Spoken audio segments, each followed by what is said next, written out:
आप ईश्वर के पुत्र हैं, आप इज़राइल के राजा हैं।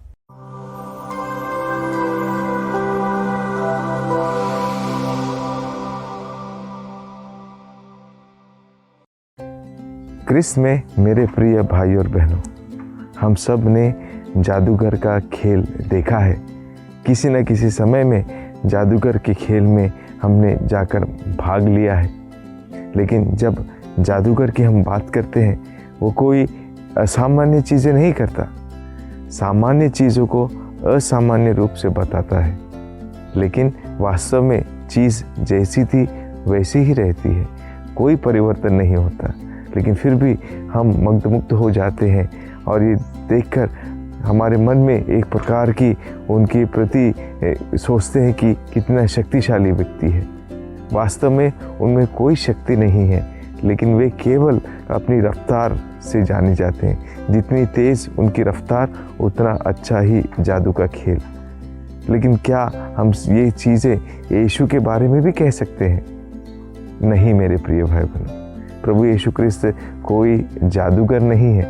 वे हमारे खुदा हैं, हमारे ईश्वर हैं, ईश्वर के पुत्र हैं। और इसलिए आज जब नथानएल के बारे में हम लोग सुनते हैं, जब फिलिप उन्हें बताता है कि नाज़रेत से आ रहे हैं, तो नथानएल कहता है कि क्या नाज़रेत से कभी कोई अच्छी चीज़ आ सकती है? कहने का तात्पर्य यह था कि हर समय नाज़रेत को यहूदी और गलीली लोग नीचा दिखाया करते थे। लेकिन फिर भी ईश्वर के वचन की पूर्ति के लिए इसे ऐसा होना अनिवार्य था।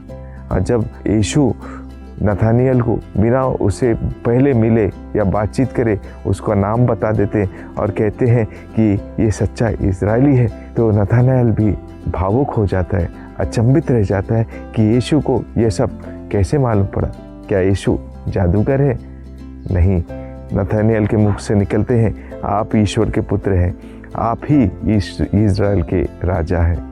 हाँ मेरे प्रिय भाई बहनों, जब हम प्रभु के सानिध्य में जाते हैं, प्रभु पर विश्वास करते हैं, तो प्रभु हमारे जीवन में जो चमत्कार करते हैं वो कोई साधारण चीज़ नहीं है, वो पूर्ण चमत्कार है, पूर्ण परिवर्तन है।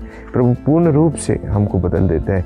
हमारा व्यक्तित्व, हमारी भावनाएं, हमारी सोच, सब कुछ बदल जाती है जब हम प्रभु में लीन हो जाते हैं। तो आज प्रभु हमसे यही चाहता है कि जैसे हमने क्रिसमस के दिन प्रभु को संसार में ग्रहण किया, हमारे जीवन में ग्रहण किया, हमारे परिवारों में ग्रहण किया, और उस नाम का जो अर्थ हमें बताया गया था, इमानुएल, ईश्वर हमारे साथ है।